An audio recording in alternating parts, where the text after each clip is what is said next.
Hey guys, it's Quills, and I recently ate a peppermint candy cane and I thought, I have an idea. Yes, it is easy to inspire me, but let's just say this was a lot more than I anticipated, okay? You would think a silly little candy would be this simple, but nope!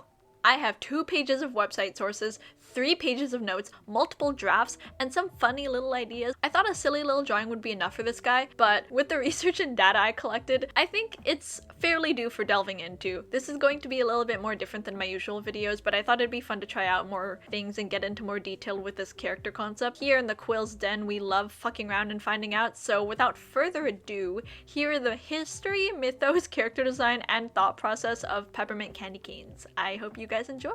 So I started this character as a child, since peppermint has a ways away until it becomes candy canes, and peppermint plants are universally loved. They make amazing teas and are important medicinal herbs. They are also the child of spearmint and watermint, which is also extremely helpful when it comes to vegetation and medicinal stuff. So with that in mind, I imagine like a child growing up in the forest. Peppermint plants weren't documented until the 17th century, and it was done so in Europe, even though there was multiple sources having peppermint grow in other different places of the world too. Peppermint is a type of plant that persists through multiple seasons, with nodes that shoot out horizontally as to bunker down for winter so it can regrow in spring. A lot of random research, I know, but this is still the beginning, okay? My mind is immediately drawn to an intelligent, curious, and kind child who lives with his parents and wants to help others. He can be clumsy and make a mess since the species can be pretty invasive without supervision, but overall a good kid. With the plant being used in teas and soups and medicine, I can also imagine this child being extremely resourceful and loves to try new things. As you can tell, I'm trying not to approach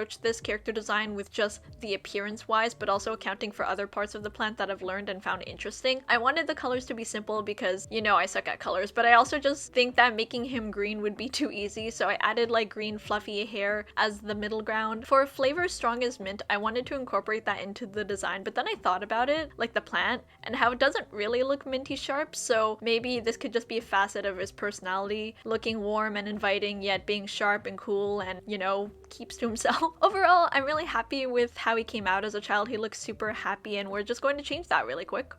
So now that we're entering the other era, the thing with peppermint is that no one really thought to put it in candy yet, because peppermint was a flavoring that was created and then added with sugar in order to make it more palatable, which was basically a medicine and not a candy. And another thing is that the candy started out as like a white stick with no flavoring yet, and it's got some religious background. Yes, apparently peppermint candy canes have their own folklore. I'm not really gonna read it because I don't have the voice for folklore, but let me tell you, this story showed up everywhere in research, which made it really hard for me to find the actual origins since everyone just wanted to make it about Jesus.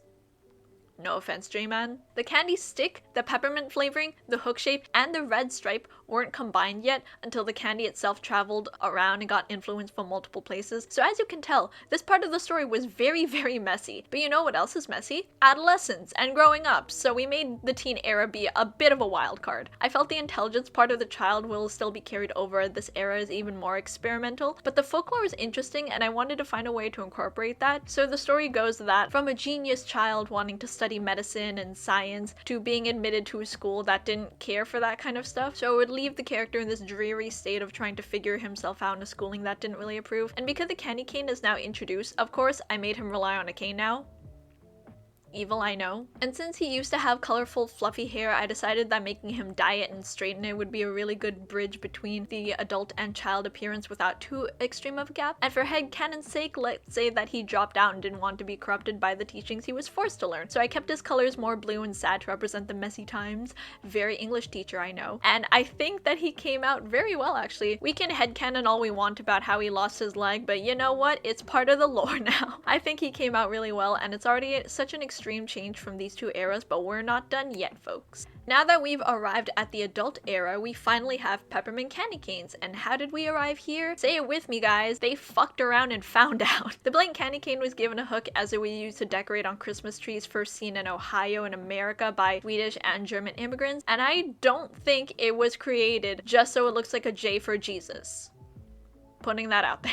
The peppermint was added as a flavoring because why not, but also because it was already established as a treat at the time since people do enjoy the sugary mint taste around it. The red stripe was actually added as just an appeal since the white block candy was pretty boring to look at by the kids, and people say the red symbolizes Jesus's blood and the white symbolizes purity.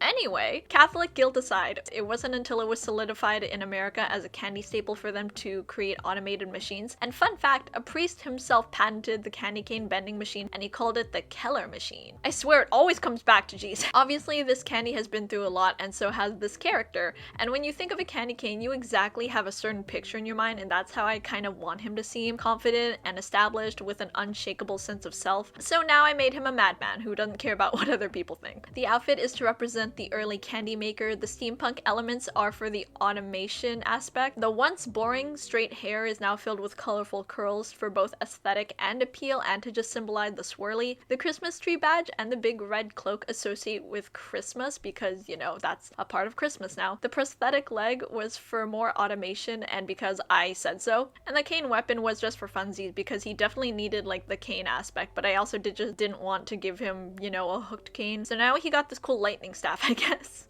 I wanted it to be like lit up and cool, guys, okay? Let's just say it's a lightsaber for now. I didn't think I'd add fantasy elements when I was first starting off this guy, but it's happened now.